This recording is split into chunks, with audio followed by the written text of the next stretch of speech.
Hi guys, welcome back to the channel. In a world where the iPad is consistently crushing it with computer performance, we're going to see how the iPad outperforms the Mac.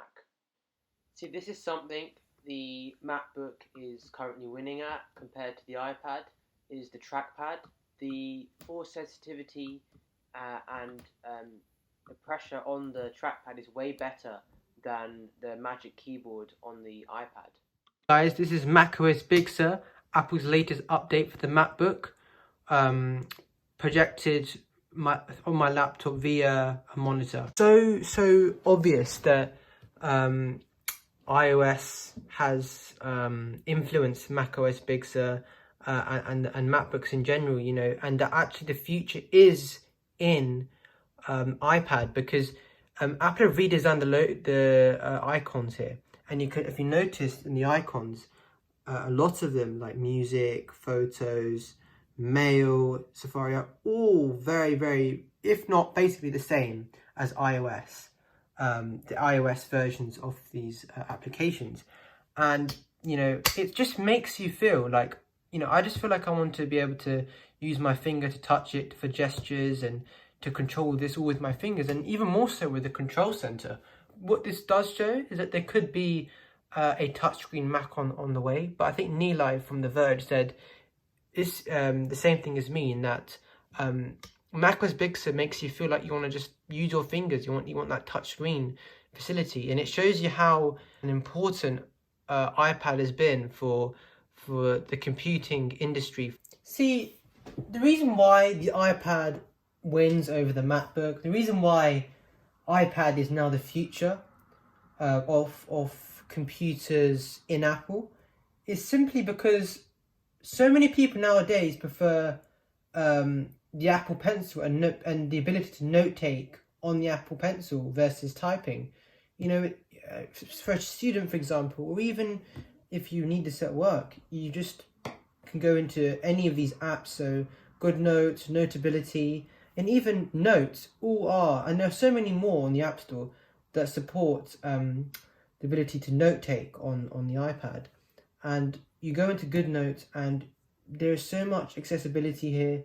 You know, I can, if I'm in a class, you could easily just, you know, be writing down everything that you need to,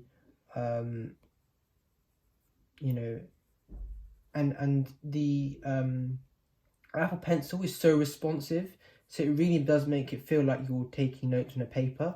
And the fact that you can store it all in one app or back it up to the cloud is just amazing.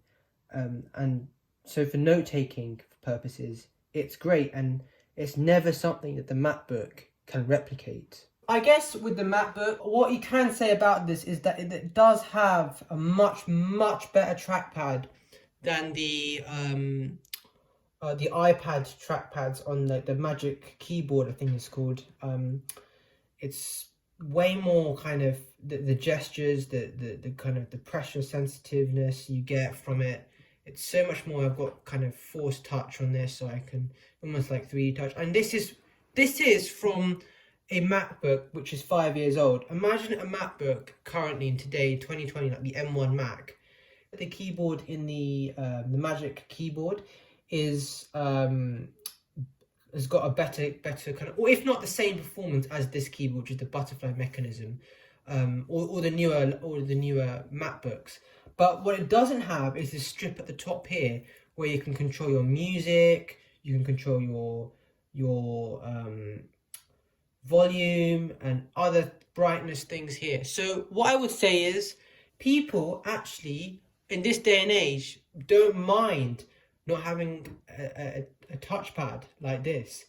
People don't mind that. People don't mind, you know, not having these controls, because at the top you have the top strip here, because you've got the control center. So, you know, I don't really think it matters that much. And, you know, if touchscreen is the future, iPad's definitely smashed it.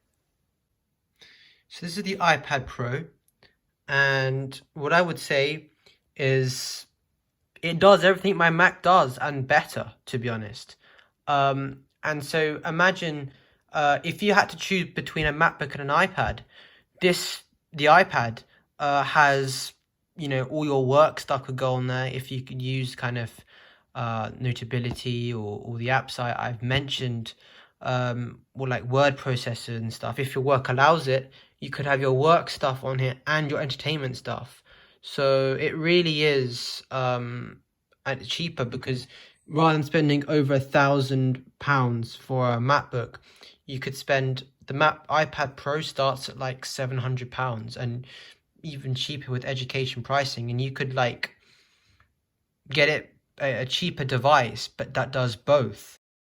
You can see all my games on here that I use for my iPad, as well as all my apps for productivity here, and also here as well.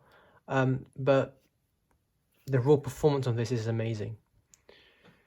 Yes, the Mac is switching. The MacBook Pro do have the M1 chip, which is incredibly fast. But if you've got an iPad, you know, it's not that slow either. It's incredibly fast too. It's got all the processing power you need. This is Asphalt 9 Legends, which is a game that takes advantage of the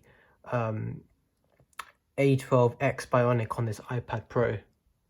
Hey tech enthusiasts, thank you so much for watching our video. Please like, share, comment and subscribe, and don't forget to hit the notification bell so you don't miss a single of our videos.